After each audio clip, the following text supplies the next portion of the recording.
Welcome to college solution YouTube channel और मैं हूं राजदेव प्रसाद। और आज की इस वीडियो में हम बात करने वाले हैं बीसीए के बारे में। तो अगर अभी आप 12th में हैं या फिर 12th का एग्जाम आपने दे चुका है, आप रिजल्ट का इंतजार कर रहे हैं, तो अभी आप यूट्यूब में सिर्फ वीडियोस देख रहे होंगे, कहीं रिसर्च कर रहे होंगे कि हमें क्या करना चाहिए। तो अगर आपके माइंड में ये बात आ रहा है कि हम अगर बीसीए कर सकते हैं या फिर बीसीए के बारे में आप सोच रहे हैं, तो ये वीडियो आपके लिए है, क्योंकि इस वीडियो में मैं बात करने वाला हूँ बीसीए के बारे में सारी चीजें, इसके स्पेसिफिकेशंस क्या क्या होते हैं, अभी के समय पे 2022 में रिक्वायरमेंट्स क्या क्या है बीसीए का, टॉप कॉलेजेस क्या है, एंट्रेंस एग्जाम क्या होता है और उसके बाद क्या क्या हमारा जॉब अपॉर्चुनिटीज लगता है। अगर आपने चैनल को सब्सक्राइब नहीं किया तो सब्सक्राइब कर दीजिए, क्योंकि मैं इसी तरीके से आप लोगों के लिए एजुकेशनल वीडियो लेके आता रहता हूँ। तो चलिए वीडियो को शुरू करते हैं। तो बहुत सारे स्टूडेंट्स के मन में ये सवाल होता होगा कि एक्चुअली में बीसीए है क्या। तो अभी के समय पे 2022 का अगर मैं बात लेके चलूँ तो सब कुछ डाटा ड्रिवन हो गया है। इतने सारे डिजिटल कंपनीज आ गई है, IT कंपनीज आ, सब कुछ डिजिटल हो गया है। तो अभी के समय पे रिक्वायरमेंट क्या क्या होता है, बच्चे क्या सोचते हैं कि ट्रेंड के हिसाब से चले, क्योंकि ये सारी चीजें ट्रेंड में आ गई है। तो ट्रेंड के अगर आपके साथ चलना है तो आप बीसीए कर सकते हैं। और जो बच्चे सोच रहे हैं कि वो अगर वो कंप्यूटर लैंग्वेज पे अपना करियर को आगे लेके जा सकते हैं या फिर IT इंडस्ट्री में अपने करियर को आगे लेके जा सकते हैं, तो आप बीसीए कर सकते हैं। और बीसीए एक अंडर ग्रेजुएट कोर्स है जो कि 3 साल का होता है। अगर हम बीसीए स्पेशलाइजेशन की बात करें तो हम क्या क्या स्पेशलाइजेशन है बीसीए में जो हम कोर्स को लेकर हम पढ़ सकते हैं, तो पहला आपका आता है computer graphics, internet graph, accounting application आता है, एनिमेशन आता है, म्यूजिक एंड वीडियो प्रोसेसिंग आता है, पर्सनल इंफॉर्मेशन मैनेजमेंट आता है, प्रोग्रामिंग लैंग्वेजेस आते हैं, उसमें डाटाबेस मैनेजमेंट आता है, सिस्टम एनालिसिस आता है और साथ ही साथ आपका वर्ड प्रोसेसिंग आता है। तो ये कुछ पॉपुलर स्पेशलाइजेशन है बीसीए के अंदर। अब लोगों का एक बहुत बड़ा सवाल रहता है कि अगर हम बीसीए कर रहे हैं तो उसके बाद हम क्या कर सकते हैं, व्हाट नेक्स्ट, बीसीए के बाद हम क्या कर सकते हैं। तो आप बीसीए के बाद कुछ हायर स्टडीज में जा सकते हैं, जैसे कि आप उसी में मास्टर्स कर सकते हैं एमसीए, और उसके बाद अगर आपके पास एक और ऑप्शन रहता है वो होता है आपका एमबीए, आप एमबीए भी कर सकते हैं। अच्छा, ये ऑप्शन कब आता है, जब आप बीसीए कर रहे हैं उसमें आपको 2 तरीके के कोर्सेज मिलते हैं, क्योंकि एक मैनेजमेंट कोर्स भी होता है और आपका IT कोर्स भी होता है, दोनों चीज़ आपको साथ में लेके पढ़ाया जाता है। तो अगर आप उसके 3 साल के अपने अंडर ग्रेजुएट कोर्स में आपको लग रहा है कि आप मैनेजमेंट फील्ड में बेटर कर सकते हैं, उसके बाद आप एमबीए कर सकते हैं। और आपको लगता है कि नहीं, आप प्रोग्रामिंग में बहुत अच्छा कर रहे हैं, IT सेक्टर में आप बहुत अच्छा जा सकते हैं, तो आप एमसीए में जा सकते हैं। अब हम बात करते हैं जॉब अपॉर्चुनिटीज की। अगर आप बीसीए कंप्लीट करते हैं तो आपको कुछ टॉप प्राइवेट कंपनीज जो होती है वो आपको वहाँ से कॉलेज के कैंपस में या फिर आप बाहर से भी अप्लाई करके आप वहाँ पर अपने लिए जॉब ले सकते हैं। अगर मैं कुछ टॉप प्राइवेट कंपनीज की बात करूँ तो आपका आ जाता है ओरेकल, एक IT कंपनी है, IBM हो सकता है, इन्फोसिस हो सकता है, विप्रो हो सकता है, और ऐसे बहुत सारे अच्छे IT कंपनीज हैं जहाँ पर आप अपने जॉब ले सकते हैं। और अगर मैं पोजीशंस की बात करूँ कि क्या क्या पोजीशन पे आप अप्लाई कर सकते हैं, तो आपका सॉफ्टवेयर इंजीनियर हो सकता है, सॉफ्टवेयर टेस्टर हो सकता है, जूनियर प्रोग्रामर हो सकता है, वेब डेवलपर हो सकता है, सिस्टम एडमिनिस्ट्रेटर हो सकता है, सॉफ्टवेयर डेवलपर हो सकता है, और बहुत सारे पोजीशंस पे आप जा सकते हैं। और वहीं पर अगर हम गवर्नमेंट सेक्टर की बात करें तो आप एयरफोर्स में जा सकते हैं, IAF, इंडियन आर्मी में आप जा सकते हैं, इंडियन नेवी में जा सकते हैं, क्योंकि वहाँ पे बहुत सारे IT डिपार्टमेंट्स के हायरिंग्स निकलते रहते हैं, तो आप वहाँ पे अप्लाई कर सकते हैं। अगर अब हम बात करें कुछ जॉब प्रोफाइल्स की आफ्टर बीसीए, अगर आप बीसीए कंप्लीट कर चुके हैं या फिर उसके बाद कुछ जॉब प्रोफाइल्स की बात करूं, आपका सिस्टम इंजीनियर आता है, programmer in various software development firms आता है, आपका वेब डेवलपर आता है, सॉफ्टवेयर डेवलपर आता है। ये कुछ 4 ऐसे डिमांडिंग जॉब प्रोफाइल हैं जो आपको बीसीए के बाद लग सकता है। और अभी मैं 2022 की मैं बात करूँ तो सबसे ज्यादा जो रिक्वायरमेंट है वो वेब डेवलपर का ही है। और कुछ अगर डिमांडिंग लैंग्वेजेस की मैं बात करूँ तो आपका पाइथन आ जाता है, पाइथन अभी बहुत ज्यादा डिमांडिंग पे है। अब हम बात करते हैं बीसीए की एंट्रेंस एग्जाम के लिए। तो अगर आपको मैं कुछ टॉप यूनिवर्सिटीज का एंट्रेंस एग्जाम बताऊं जो गवर्नमेंट यूनिवर्सिटीज है जो खुद का एंट्रेंस एग्जाम करवाती है, तो आपका है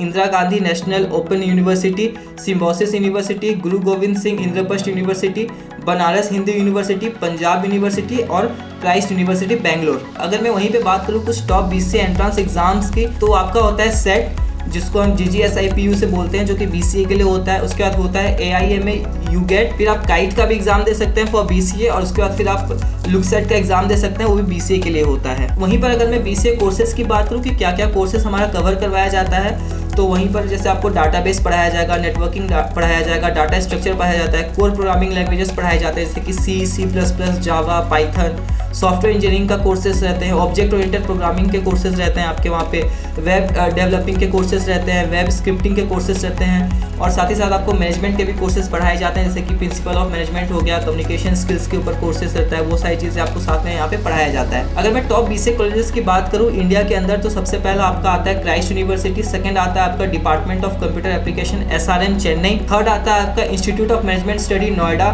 IMS, फिर आपका आता है मद्रास क्रिश्चियन कॉलेज, उसके बाद फिर आता है Birla institute of technology Ranchi, फिर आता है आपका प्रेसिडेंसी कॉलेज बेंगलुरु, फिर आपका आता है यूनिवर्सिटी कॉलेज, फिर आता है symbiosis institute of computer science and research, फिर आता है आपका सेंट जोसेफ कॉलेज बेंगलुरु। अगर मैं वहीं पे BCA एडमिशन की बात करूँ तो अगर आप टॉप गवर्नमेंट कॉलेजेस देख रहे हैं या फिर आप टॉप कॉलेजेस देखें तो मैंने जैसे आपको पहले ही बता चुका है कि वहाँ के लिए आपको एंट्रेंस एग्जाम्स को देना पड़ेगा, उसके लिए आपको फॉर्म फिलअप करना पड़ता है। बट वहीं पर एक और ऑप्शन आपके पास आता है डायरेक्ट एडमिशन का। तो अगर आप अभी 12th का आपका रिजल्ट निकल चुका है या फिर आप 12th का रिजल्ट का वेट कर रहे हैं या फिर एग्जाम देने वाले हैं आप, तो उससे पहले आप कोई भी टॉप डायरेक्ट कॉलेज में आप अपना रजिस्ट्रेशन करवा सकते हैं, आप वहाँ पे अपना फॉर्म फिलअप करके रख सकते हैं। उसके बाद आफ्टर रिजल्ट आप वहाँ पे फीस डिपॉजिट करके आप डायरेक्ट एडमिशन ले सकते हैं। अगर मैं टॉप कॉलेज की बात करूँ जो डायरेक्ट एडमिशन लेती है तो आपका हो जाता है आपका UPS Dehradun, Doon business school Uttarakhand. अगर मैं दिल्ली NCR की बात करूँ, अगर दिल्ली NCR में आपको टॉप कॉलेज देखने हैं जो आपको डायरेक्ट एडमिशन देती है तो आपका पहला आ जाता है IMS नोएडा, फिर आपका आता है GL बजाज, फिर आपका आता है GNIOT,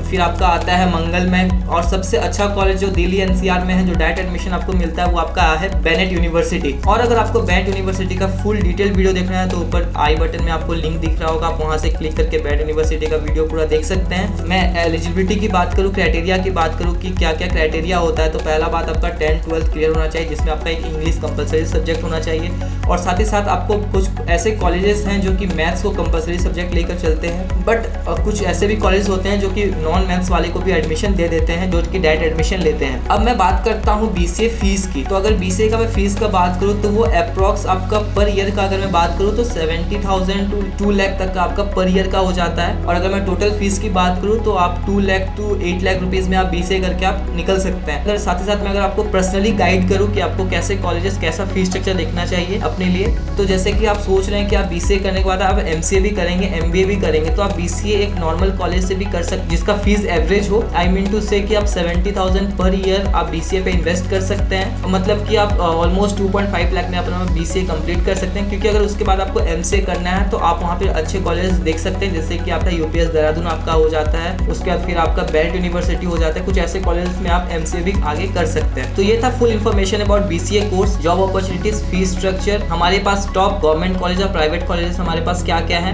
तो अगर आपको वीडियो अच्छा लगा होगा तो आप लाइक करिए, चैनल को सब्सक्राइब करिए और अपने दोस्तों के साथ वीडियो को शेयर करिए और डिस्कस करिए कि हमें कौन से कॉलेज में एडमिशन लेना चाहिए या फिर BCA आपके लिए कैसा है। और साथ ही साथ अगर आपको किसी भी कोर्स के रिगार्डिंग या किसी भी कॉलेज के रिगार्डिंग कोई भी क्वेरी हो तो आप डिस्क्रिप्शन पे दिए गए नंबर पे आप हमें कांटेक्ट कर सकते हैं। हम कोशिश करेंगे कि हम आपसे जल्द से जल्द कांटेक्ट करें और जितना हो सके उतना ज़्यादा हम आपको हेल्प करें। तो आज के लिए इतना ही, पढ़ते रहिए, आगे बढ़ते रहिए। Thank you.